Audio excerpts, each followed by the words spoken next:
De lo que vive el hombre, de León Tolstoy.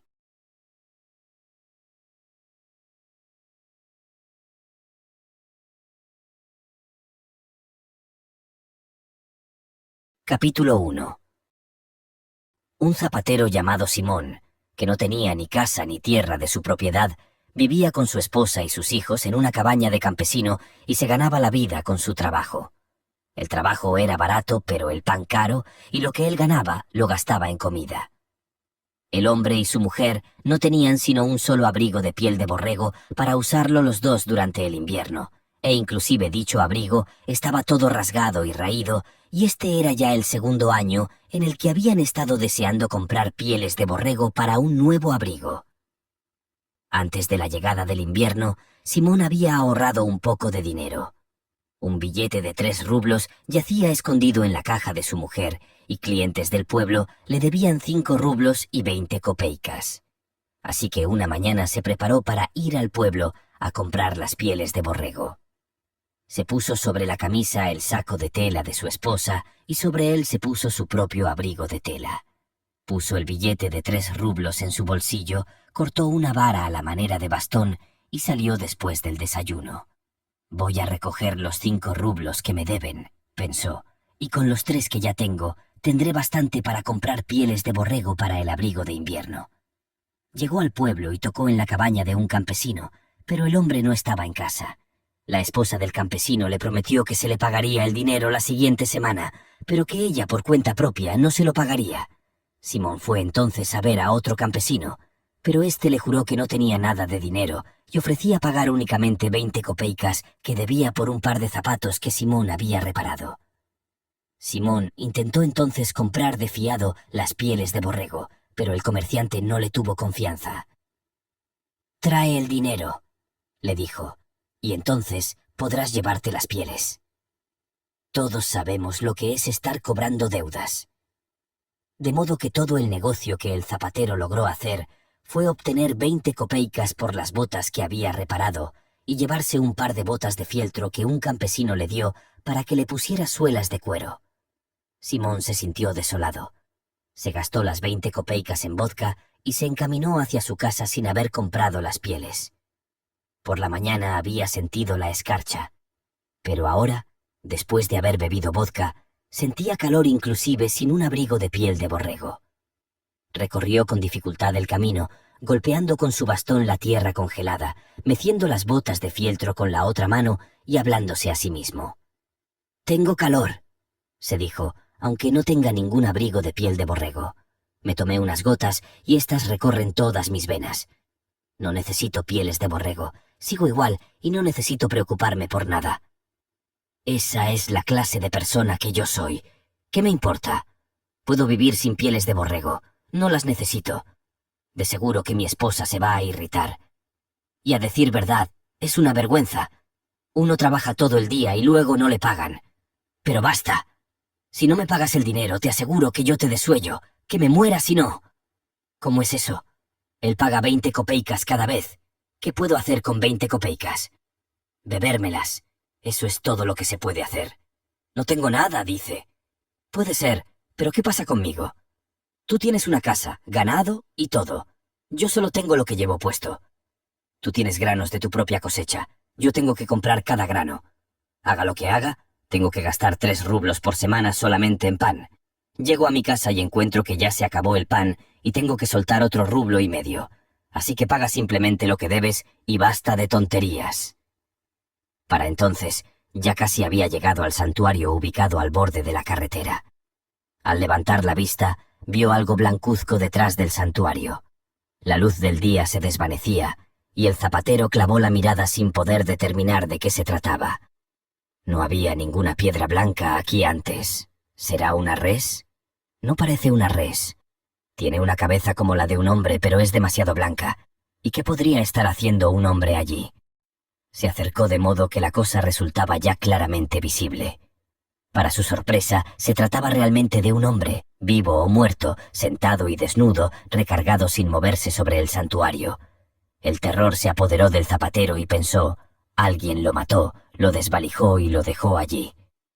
Si me entrometo en esto, de seguro que voy a tener problemas. El zapatero entonces se fue. Pasó frente al sepulcro de modo que no podía ver al hombre.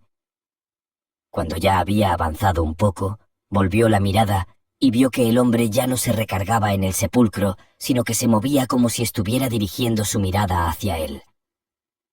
El zapatero sintió más miedo que antes y pensó, ¿me regreso hacia él o sigo mi camino? Si me acerco, algo espantoso puede suceder. ¿Quién sabe quién será este sujeto? No vino a estos lugares para nada bueno. Si me acerco, se me puede echar encima y estrangularme, y no habrá modo de que escape. Y si no, será de todos modos un peso para mí. ¿Qué puedo hacer por él? No le puedo dar mis últimas ropas. El cielo me asista para escapar. El zapatero entonces se volvió apresuradamente, dejando el santuario detrás de él, cuando de pronto le remordió la conciencia y se detuvo en la carretera. «¿Qué estás haciendo, Simón?», se dijo. «Ese hombre puede estar muriéndose por no tener nada y tú huyes asustado.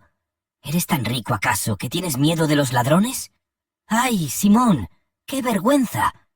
Y entonces se volteó y se encaminó hacia el hombre.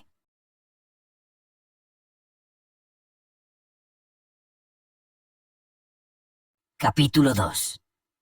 Simón se acercó al forastero, lo miró y vio que era un joven en buen estado físico, sin daños en el cuerpo, pero que evidentemente estaba congelándose y espantado, y que se había sentado allí, recargándose en la pared, sin voltear hacia arriba para ver a Simón, como si estuviera demasiado débil para levantar los ojos.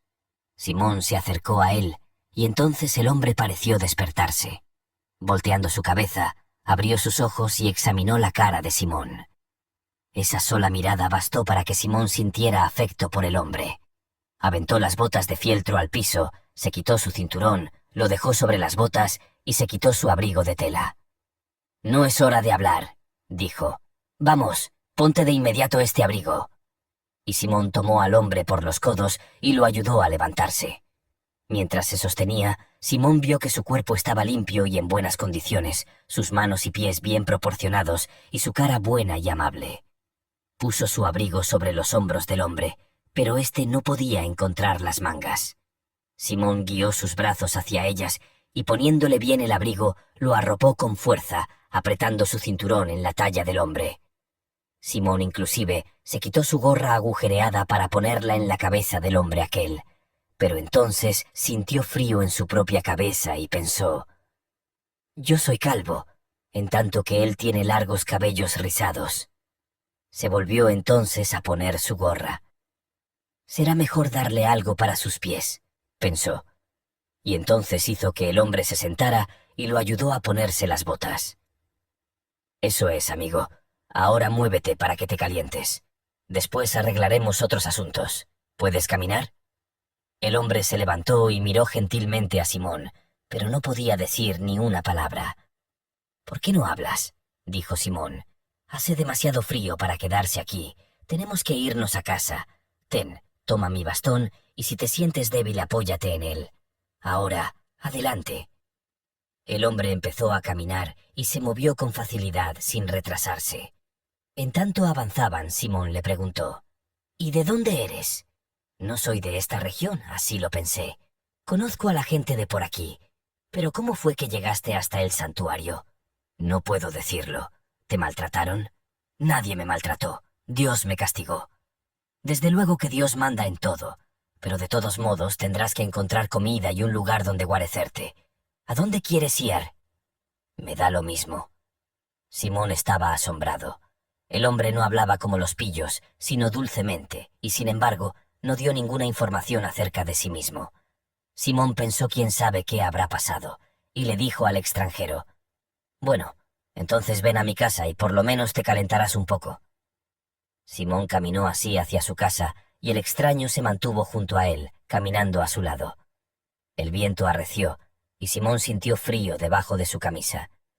Para entonces ya había pasado su borrachera y estaba empezando a sentir la helada. Siguió caminando jadeando y apretando el abrigo de su mujer a su cuerpo, y pensó para sí: «Eso es. Háblame de pieles de cordero». Salí para buscar pieles de cordero y regreso a casa sin ni siquiera un abrigo en mi espalda. Y lo que es peor, traigo un tipo desnudo. No le va a gustar nada a Matrena. Y cuando pensó en su mujer, se sintió triste.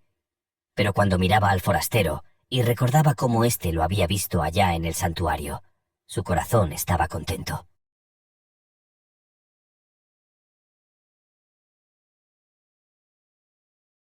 Capítulo 3.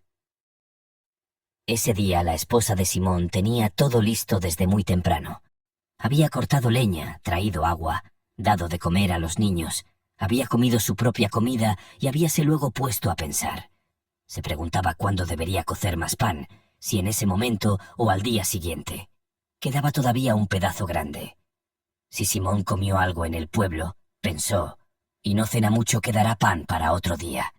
Pesó una y otra vez el pedazo de pan y pensó, ya no haré más el día de hoy. Tenemos harina solo para un pedazo más. Nos las arreglaremos para que dure hasta el viernes. De este modo, Matrena apartó el pan y se sentó a la mesa para remendar la camisa de su esposo. Mientras trabajaba, pensaba cómo estaría su esposo comprando las pieles para el abrigo de invierno. Con tal de que el comerciante no lo engañe. El bonachón de mi esposo es demasiado simple. Él no le haría trampa a nadie, pero a él cualquier niño lo engaña. 8 rublos es mucho dinero. A ese precio debería conseguir un buen abrigo.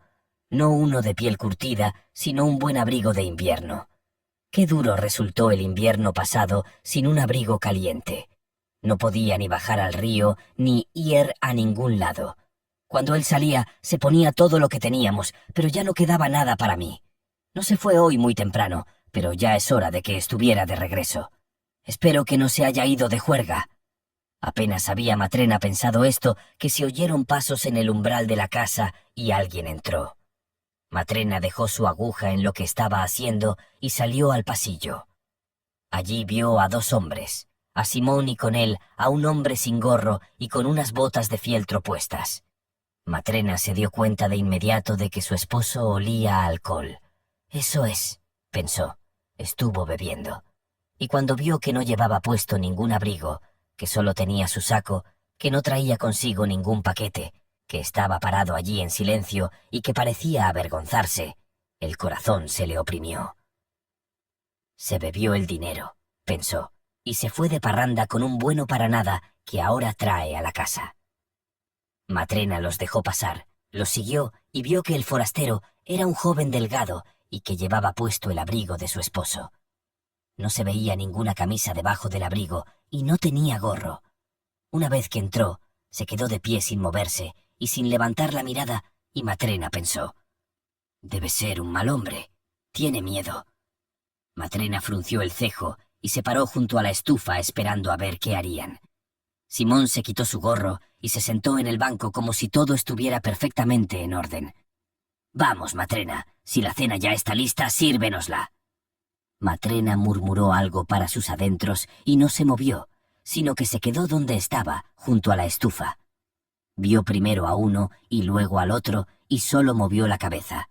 Simón se percató de que su esposa estaba anonadada, pero trató de hacer caso omiso de ello.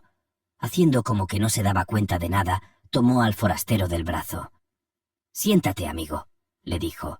«Vamos a cenar algo». El forastero se sentó en el banco. «¿No has cocinado nada para nosotros?», preguntó Simón. La furia de Matrena estalló.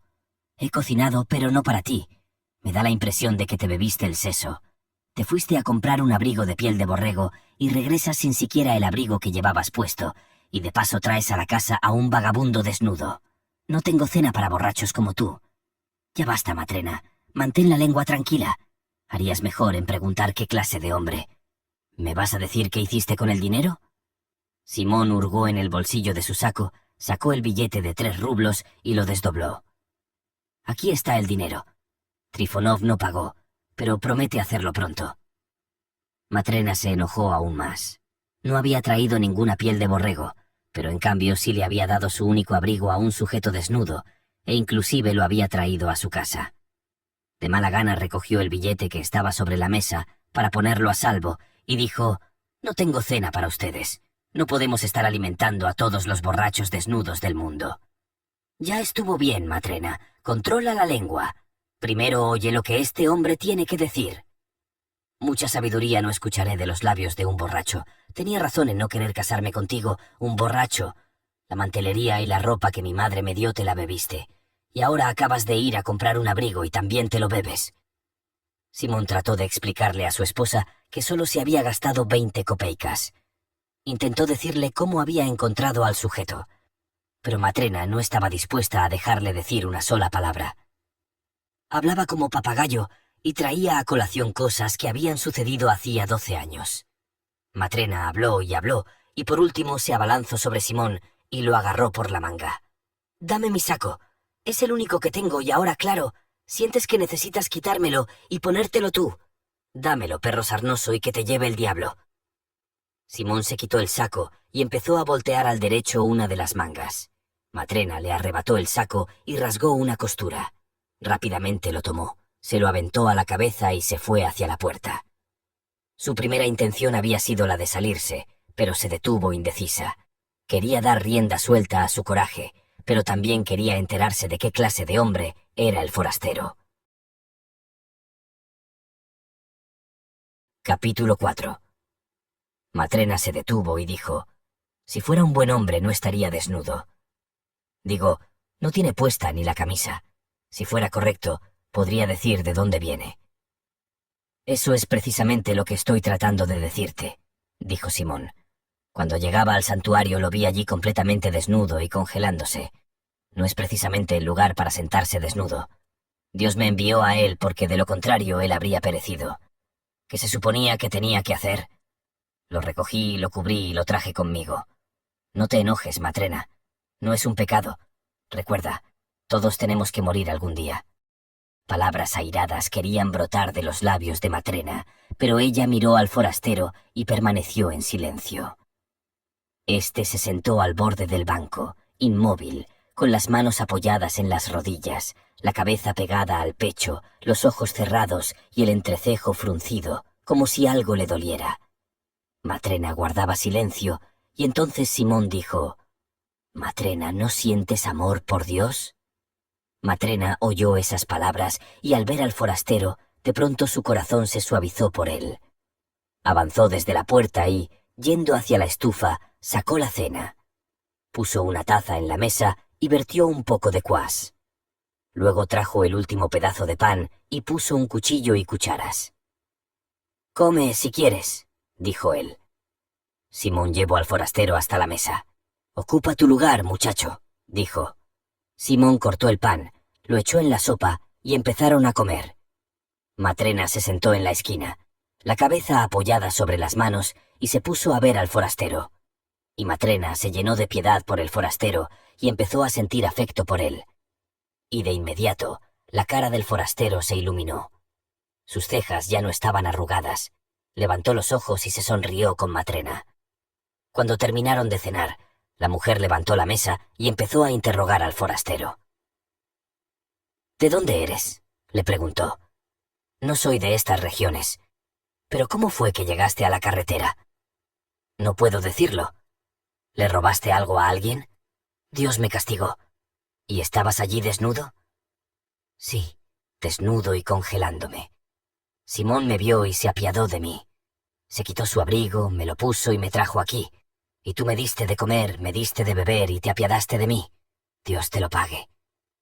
Matrena se levantó, tomó de la ventana la camisa vieja de Simón que había estado remendando y se la dio al forastero. Sacó también unos pantalones para él. «Eso es», dijo. «Veo que no tienes camisa. Ponte esto y descansa en donde quieras, en el desván o cerca de la estufa». El forastero se quitó el abrigo, se puso la camisa y se dejó caer en el desván. Matrena apagó la vela, tomó el abrigo y se arrimó a su esposo, junto a la estufa. Matrena recogió el saco y se recostó, pero no pudo dormir. No podía dejar de pensar en el forastero.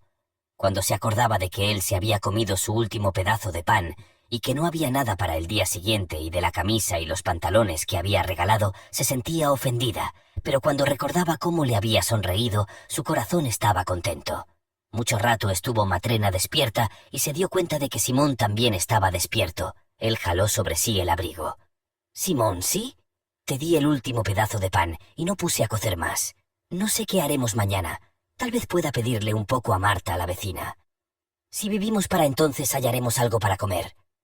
La mujer siguió todavía despierta y entonces dijo: «Me parece un buen hombre, pero ¿por qué no nos dice quién es? Supongo que tendrá sus razones. Simón». «¿Sí? Nosotros damos, pero ¿por qué nadie nos da a nosotros nada?» Simón no sabía qué pensar, por lo que solo dijo: «Dejemos ya de hablar». Se volteó y se quedó dormido.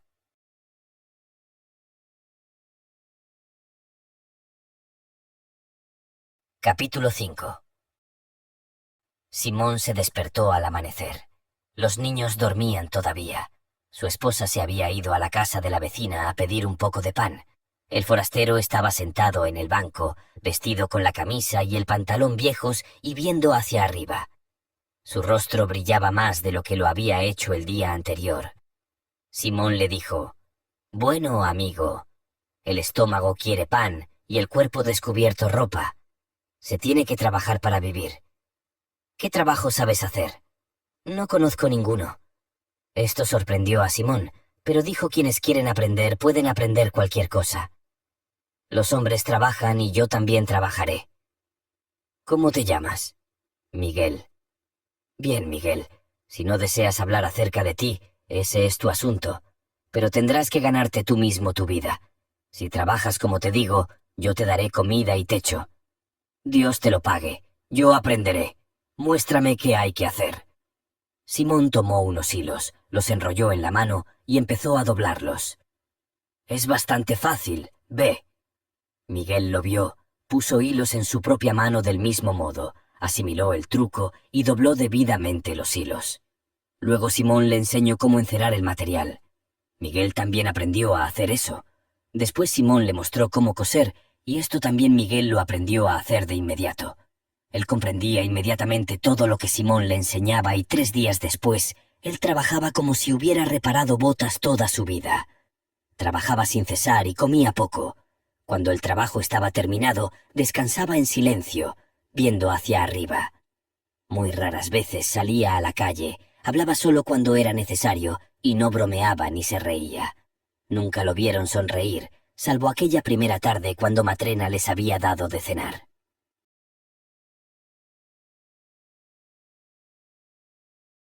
Capítulo 6. Día a día y semana tras semana pasó un año. Miguel vivía y trabajaba con Simón. Su fama se extendió al grado de que la gente llegó a decir que nadie cosía botas tan bien y con tanta firmeza como Miguel, el ayudante de Simón. De todos los distritos aledaños la gente iba con Simón para arreglar sus zapatos y empezó a irle bien. Un día de invierno, mientras Simón y Miguel sentados trabajaban, una carroza ligera, con 3 caballos y con campanas, subió hacia la cabaña. Se asomaron a la ventana. La carroza se detuvo enfrente de su puerta y un ágil sirviente saltó y abrió la puerta.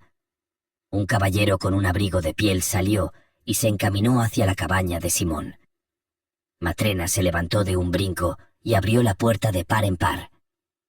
El caballero inclinó la cabeza para entrar en la cabaña y cuando se volvió a enderezar casi tocaba el techo con la cabeza y daba la impresión de llenar por completo el cuarto. Simón se levantó y miró al caballero con asombro. Nunca había visto a nadie como él. Simón mismo era flaco, Miguel era delgado y Matrena tan seca como un hueso. Pero este caballero era como alguien de otro mundo, chapeado, de cabellos rizados, con un cuello de toro y como si estuviera hecho de acero. El caballero resopló, se quitó su abrigo, se sentó en el banco y dijo: «¿Quién de los dos es el maestro?» «Yo soy, su excelencia», dijo Simón avanzando. Entonces el caballero le gritó a su muchacho: «Oye, Eledka, trae el cuero». El sirviente entró corriendo, con un paquete en las manos. El caballero tomó el paquete y lo puso sobre la mesa. «Desátalo», le dijo. El muchacho lo desató. El caballero señaló con el dedo el cuero. «Mira, maestro», le dijo, «¿ves este cuero?» «Sí, su excelencia. ¿Pero sabes qué clase de cuero es?» Simón palpó el cuero y dijo: Es buen cuero. Que si es bueno. ¿Pero qué te pasa, tonto? Nunca has visto uno tan bueno en toda tu vida. Es alemán y cuesta 20 rublos. Simón estaba asustado y dijo: ¿Por qué habría yo de haber visto cuero así antes? Eso es lo que yo digo. Bueno, ¿lo puedes transformar en botas para mí? Sí, su excelencia, puedo. Entonces el caballero le gritó: ¿Tú puedes, verdad? Bien, recuerda para quién las vas a hacer y qué clase de cuero es. Me tienes que hacer unas botas que duren todo un año, sin que se descosan ni que pierdan su forma. Si puedes hacerlo, toma el cuero y córtalo, pero si no puedes, dilo. Te advierto, si las botas se descosen o pierden su forma en menos de un año, te meto a la cárcel. Si no revientan, te pagaré 10 rublos por tu trabajo. Simón estaba asustado y no sabía qué decir. Le echó un vistazo a Miguel y con un ligero codazo en el hombro murmuró: ¿Lo tomo? Miguel asintió con la cabeza como para decir sí, tómalas. Simón hizo lo que Miguel le aconsejaba y se comprometió a hacer unas botas que durante un año, por lo menos, no perdieran su forma ni se descosieran. El caballero llamó a su sirviente y le ordenó que le quitara la bota de la pierna izquierda, la cual estiró. «Toma mis medidas», dijo. Simón tomó un pedazo de tela para medir, que era de 17 pulgadas de largo, la restiró, se puso de rodillas, se secó las manos en su delantal para no ensuciar el calcetín del caballero y empezó a medir.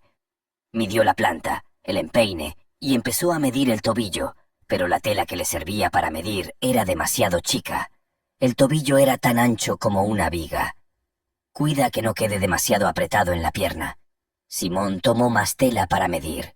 El caballero retorcía los dedos bajo el calcetín, mirando en derredor y como si ni se hubiera percatado de que Miguel estaba allí. «¿A quién tienes aquí?», preguntó. «Es mi ayudante. Él coserá las botas». «Cuidado», le dijo el caballero a Miguel.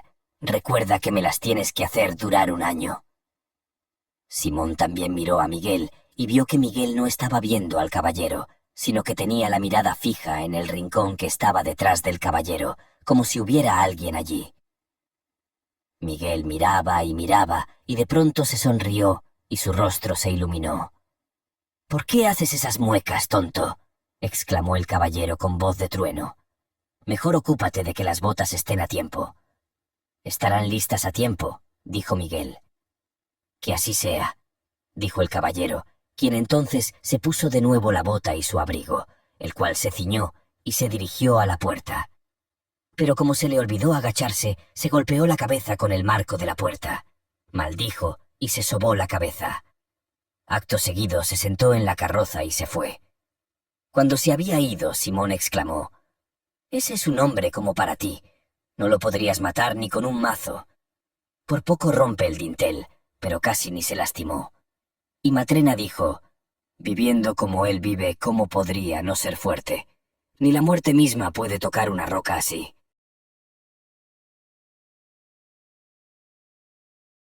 Capítulo 7. Simón le dijo entonces a Miguel: «Bueno, aceptamos el trabajo, pero ahora ocupémonos de no tener ningún problema por culpa de él. El cuero es caro y el caballero de temperamento fogoso. No podemos cometer errores. Vamos, tus ojos son más fidedignos que los míos y tus manos más seguras, así que mide y corta el cuero para las botas. Yo voy a terminar de coser». Miguel hizo lo que se le dijo. Tomó el cuero, lo extendió sobre la mesa, lo dobló en dos, tomó un cuchillo y empezó a cortar. Matrena se acercó y lo vio cortar, y estaba sorprendida de cómo lo hacía. Matrena estaba acostumbrada a ver cómo se hacían botas, y vio que Miguel no estaba cortando el cuero como para botas, sino que lo estaba cortando en redondo. Ardía en deseos de decir algo, pero se dijo para sus adentros: «Quizá no comprendo cómo se deben hacer las botas de este caballero. Supongo que Miguel sabe más acerca de esto.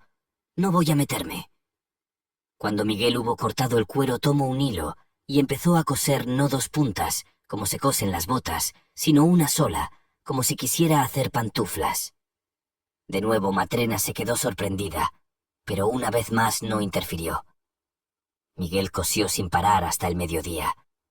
Cuando Simón se levantó para cenar, miró a su alrededor y vio que Miguel había hecho unas pantuflas con el cuero del caballero.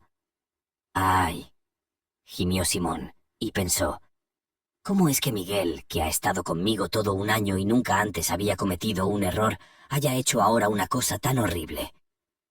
El caballero ordenó botas altas, cubiertas, sólidas, y Miguel hizo unas pantuflas suaves y echó a perder el cuero. «¿Qué le voy a decir al caballero? Nunca podré reemplazar un cuero así». Y le dijo a Miguel: «¿Qué has hecho, amigo? Me has arruinado. Sabías que el caballero ordenó botas altas, pero mira lo que hiciste». Apenas acababa de reprocharle a Miguel su acción, cuando sonó la campanita que colgaba en la puerta. Alguien estaba tocando. Se asomaron a la ventana. Había llegado un hombre a caballo, al que estaba atando. Abrieron la puerta y entró el sirviente que había llegado con el caballero. «Buen día», dijo. «Buen día», respondió Simón. «¿En qué te puedo ayudar?» «Mi ama me envía por las botas». «¿Qué tienen las botas?» «Bueno, mi amo ya no las necesita. Está muerto». «¿Cómo es posible?» «No vivió mucho tiempo después de que salimos de tu casa, pero murió en la carroza. Cuando llegamos a la casa, los sirvientes vinieron a ayudarle a salir, y entonces rodó como un saco. Ya estaba muerto y tan tieso que a duras penas se le pudo sacar de la carroza. Mi ama me envió y me dijo: «Dile al zapatero que el caballero que le ordenó hacer botas y que dejó el cuero ya no necesita las botas, pero que debe rápidamente hacer unas pantuflas suaves para el cadáver. Espérate hasta que las tenga listas y me las traes. Es por eso que he venido». Miguel recogió los restos del cuero, los enrolló, tomó las pantuflas que había hecho, hizo un paquete con todo y se lo pasó al sirviente, quien lo tomó y dijo: «Bien, maestros, adiós y que tengan buen día».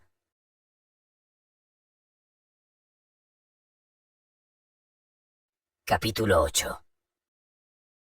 Pasó otro año y luego otro, y Miguel estaba ahora viviendo su 6º año con Simón. Él siguió viviendo como antes. No iba a ninguna parte, solo hablaba lo necesario y se había sonreído únicamente 2 veces durante todos esos años. Una vez cuando Matrena le dio comida y la segunda vez cuando el caballero había estado en su cabaña. Simón estaba más que satisfecho con su ayudante. Ahora ya nunca le preguntaba de dónde venía y lo único que temía era que Miguel se fuera. Un día estaban todos en casa. Matrena estaba poniendo unos platos de peltre en el horno. Los niños corrían y veían hacia afuera por la ventana. Simón cosía junto a una ventana y Miguel estaba poniendo unos tacones junto a la otra. Uno de los niños corrió hacia el banco de Miguel, se apoyó en sus hombros y vio hacia afuera. «Mira, tío Miguel, allí hay una señora con unas niñas. Parecen venir hacia acá, y una de las niñas es coja». No bien hubo el niño dicho eso, que Miguel dejó de trabajar. Se volvió hacia la ventana y miró hacia la calle. Simón estaba sorprendido. Miguel no solía ver hacia la calle, pero en esta ocasión estaba pegado a la ventana, viendo algo con fijeza. Simón también vio hacia afuera y vio a una mujer bien vestida que efectivamente se dirigía a su casa, llevando de la mano a 2 pequeñas niñas con abrigos de piel y medias de lana. Difícilmente se podía distinguir a una niña de otra, salvo que una era lisiada de la pierna izquierda y cojeaba. La mujer pasó la puerta de afuera y entró en el pasillo. Buscando la entrada encontró la cerradura, a la que hizo girar y abrió a puerta. Dejó entrar primero a las 2 niñas y luego las siguió dentro de la cabaña. «Buenos días, buena gente». «Pase, por favor», dijo Simón. «¿En qué puedo ayudarles?» La mujer se sentó junto a la mesa. Las 2 niñas se acurrucaron junto a sus rodillas, temerosas de la gente de la cabaña. «Quiero unos zapatos de cuero hechos a la medida para estas 2 niñas, para la primavera». «Podemos hacer eso. Nunca hemos hecho zapatos tan chiquitos, pero podemos hacerlos, mocasines o botines. Mi muchacho Miguel es un maestro en este trabajo». Simón miró de reojo a Miguel y vio que había dejado de trabajar y que estaba sentado con los ojos fijos en las niñas. Simón estaba sorprendido. Era cierto que las niñas eran bonitas, de ojos negros, chapeaditas y que llevaban mascadas finas y abrigos de piel, pero aún así Simón no podía comprender por qué Miguel las estaba observando de ese modo, como si las conociera desde mucho antes. Estaba asombrado, pero siguió hablando con la mujer y arreglándose acerca del precio. Una vez acordado preparó la medida. La mujer levantó a la niña coja sobre sus rodillas y dijo: «Toma 2 medidas para esta niña. Haces un zapato para el pie defectuoso y otro para el bueno. Ambas miden lo mismo del pie, son gemelas». Simón tomó las medidas y, hablando de la niña coja, dijo: «¿Qué fue lo que le pasó? Una niñita tan bonita. ¿Nació así?»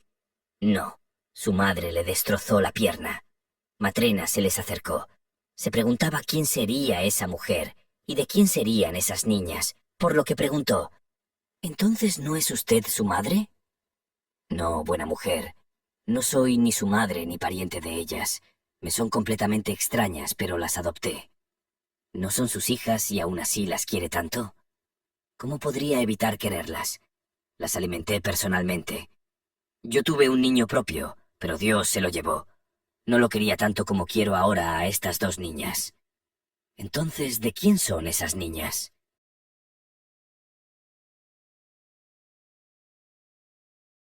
Capítulo 9. La mujer, habiendo empezado a hablar, les contó toda la historia. Hace alrededor de 6 años murieron sus padres, ambos durante la misma semana. Su padre fue enterrado un martes y su madre murió el viernes. Estas huérfanas nacieron 3 días después de la muerte de su padre, y su madre no vivió ni un día más. Mi esposo y yo éramos entonces campesinos en el pueblo. Éramos sus vecinos. Su patio colindaba con el nuestro. El padre de estas niñas era un hombre solitario, un leñador del bosque. Cortando árboles, un día uno de ellos le cayó encima. Cayó justo sobre su cuerpo y le estallaron las entrañas. Apenas tuvieron tiempo de llevarlo a su casa antes de que su alma fuera a Dios. Y esa misma semana, su esposa dio luz a 2 mellizas, estas pequeñas niñas. Ella era pobre y estaba sola. No tenía a nadie, joven o viejo, con ella. Sola las parió y sola encontró su muerte. A la mañana siguiente fui a verla, pero cuando entré en la cabaña, la pobre ya estaba rígida y fría. Al morir había rodado hacia esta niña y le había aplastado su pierna. La gente del pueblo vino a la cabaña, lavaron el cuerpo, lo dejaron fuera, le hicieron una caja y lo enterraron. Eran gentes buenas. Las niñas se quedaron solas. ¿Qué se iba a hacer con ellas? Yo era ya la única mujer que por aquel entonces tenía un hijo. Estaba cuidando mi primer recién nacido, de 8 semanas. Entonces las tomé por algún tiempo. Los campesinos venían todos y pensaban qué hacer con ellas, hasta que por fin me dijeron: «Por ahora, María, harías bien en guardar a las niñas y después decidiremos qué hacer por ellas». Así que al principio alimenté a la sana, pero no a la lisiada. No pensé que viviría, pero entonces pensé para mí: ¿por qué tiene que sufrir la pobrecita inocente? Me inspiró piedad y comencé a alimentarla. Así que alimentaba a mi propio hijo y a estas 2, a los 3, con mi propio pecho. Yo era joven y fuerte, y comía bien, y Dios me dio tanta leche que a veces se desparramaba. A veces alimentaba a 2 al mismo tiempo, mientras el tercero esperaba. Cuando una ya estaba satisfecha, alimentaba al tercero. Y Dios lo ordenó de tal modo que éstas crecieran, en tanto que mi propio hijo fue enterrado antes de que tuviera 2 años. Y ya no tuve niños, aunque prosperamos. Ahora mi esposo trabaja para el comerciante de trigo en el molino. El salario es bueno y nos va bien. Pero ya no tengo hijos propios y qué sola estaría sin estas pequeñas. ¿Cómo podría no amarlas? Ellas son la alegría de mi vida. La mujer apretó a la pequeña lisiada contra su cuerpo con una mano, mientras que con la otra se secaba las lágrimas que rodaban por sus mejillas. Matrena suspiró y dijo: «Es cierto el proverbio que dice: se puede vivir sin padre o sin madre, pero no se puede vivir sin Dios». Siguieron hablando, cuando de pronto toda la cabaña quedó iluminada como por la luz del estío desde la esquina donde Miguel estaba sentado. Todos voltearon la mirada hacia él y lo vieron sentado, con sus manos puestas sobre las rodillas, viendo hacia arriba y sonriendo.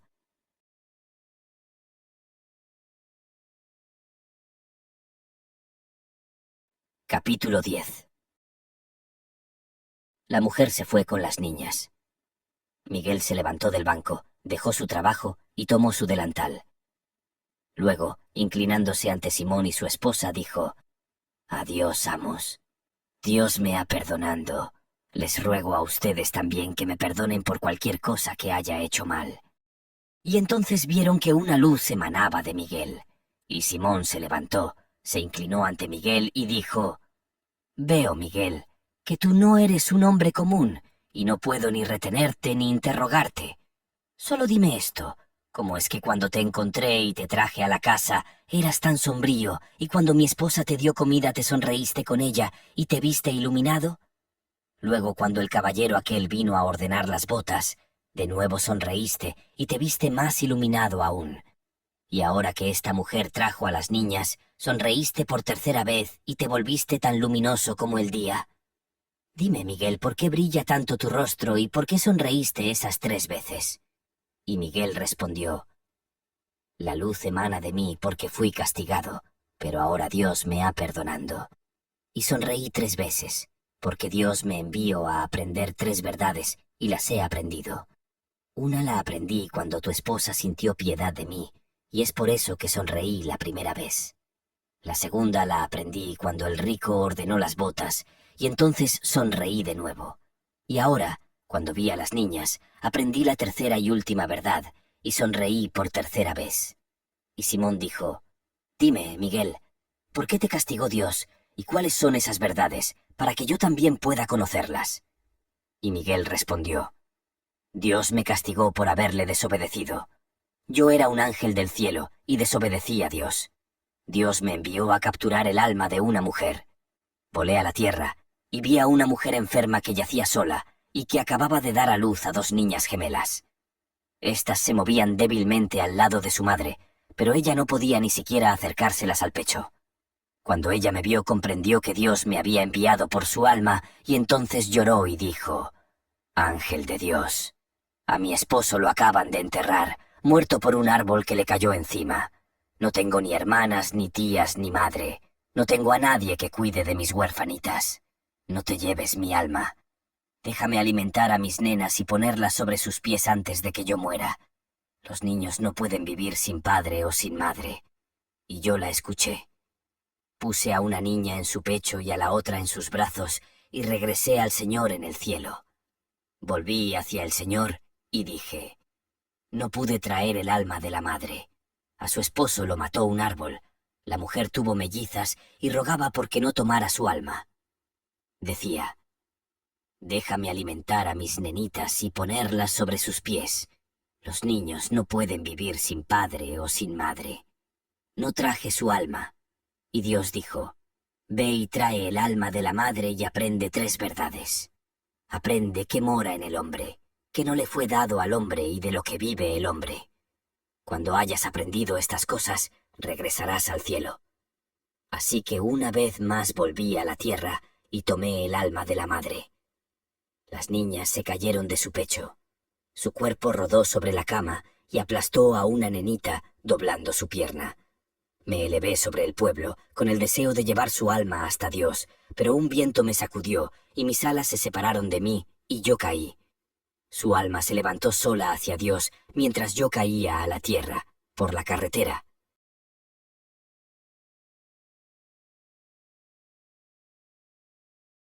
Capítulo 11.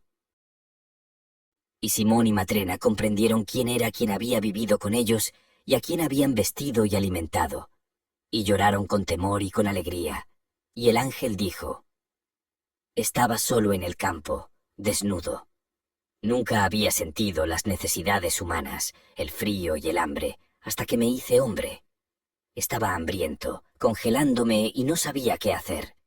Vi, cerca del campo en el que estaba, un santuario para Dios y fui hacia él con la esperanza de encontrar un refugio. Pero el santuario estaba cerrado y no pude entrar.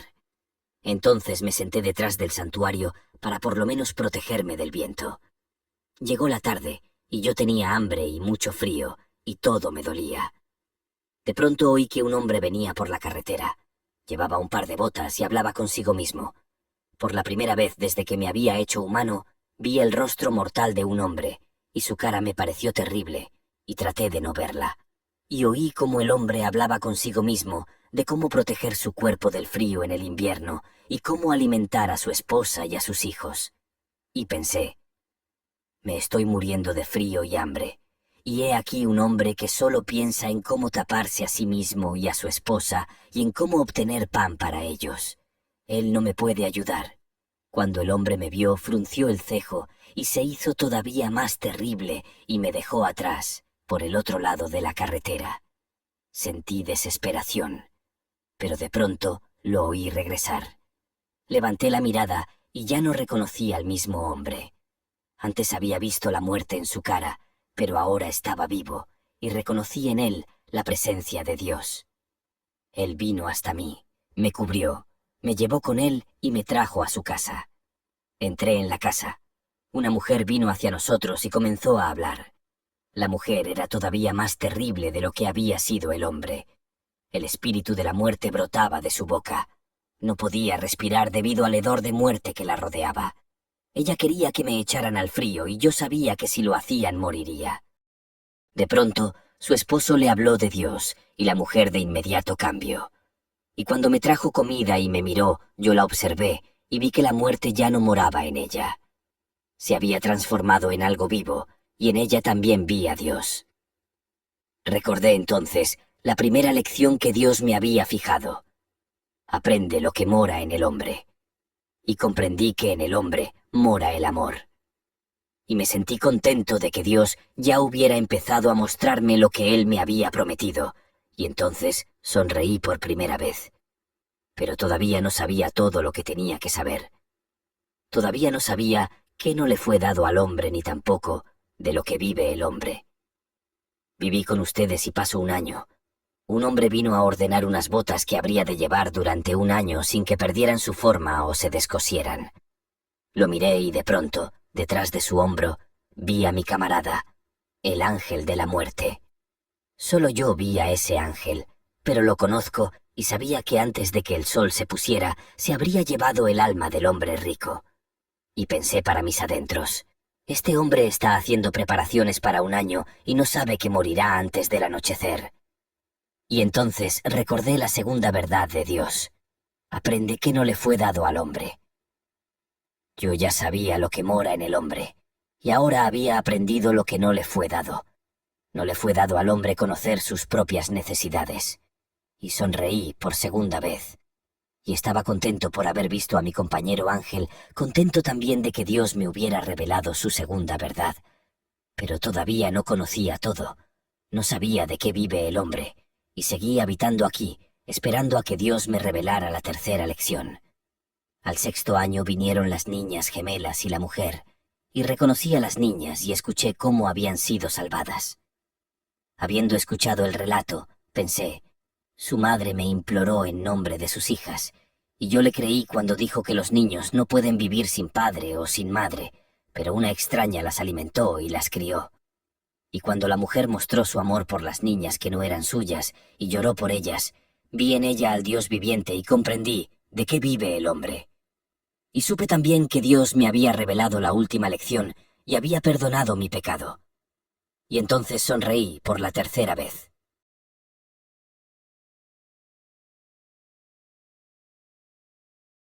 Capítulo 12. Y el cuerpo del ángel estaba descubierto, y lo vestía una luz de modo tal que ningún ojo habría podido verlo, y su voz se hizo más grave, como si viniera no de él, sino de arriba, del cielo. Y el ángel dijo, he aprendido que los hombres viven no porque ellos se cuiden, sino por amor. No le fue dado a la madre conocer lo que sus niñas necesitaban para la vida, ni le fue dado al rico conocer lo que él mismo necesitaba, ni le ha sido dado a ningún hombre saber, cuando cae la noche, si todavía necesitará el día siguiente botas para su cuerpo o pantuflas para su cadáver. Yo me mantuve vivo mientras fui hombre, no porque me cuidara a mí mismo, sino porque el amor estuvo presente en un caminante, y porque él y su esposa se apiadaron de mí y me amaron. Las huérfanas se mantuvieron vivas no porque su madre las cuidara, sino porque había amor en el corazón de una mujer, una extraña que se apiadó de ellas y las amó. Y todos los hombres viven, no porque piensen que gastan en su bienestar, sino porque el amor existe en el hombre. Yo sabía desde antes que Dios le dio la vida a los hombres y que desea que ellos vivan. Y ahora comprendí más que eso. Comprendí que Dios no quiere que los hombres vivan separados y que es por eso que no les revela lo que cada uno necesita, sino quiere que vivan unidos, y por ello le revela a cada uno de ellos lo que necesitan todos. He comprendido ahora que aunque les parezca a los hombres que viven porque se cuidan a sí mismos, en verdad es solo el amor por lo que ellos viven. Quien tiene amor está en Dios, y Dios está en él, porque Dios es amor. Y el ángel elevó su alabanza a Dios, tal que la cabaña se sacudió con su voz. El techo se abrió y una columna de fuego se elevó de la tierra al cielo. Simón, su esposa y sus hijos cayeron al suelo. Aparecieron alas en la espalda del ángel, y éste se elevó hacia el cielo. Y cuando Simón volvió en sí, la cabaña estaba como antes y no había nadie en ella, salvo su propia familia. Queridos oyentes, hoy cerramos la lectura de lo que vive el hombre, una obra de León Tolstoy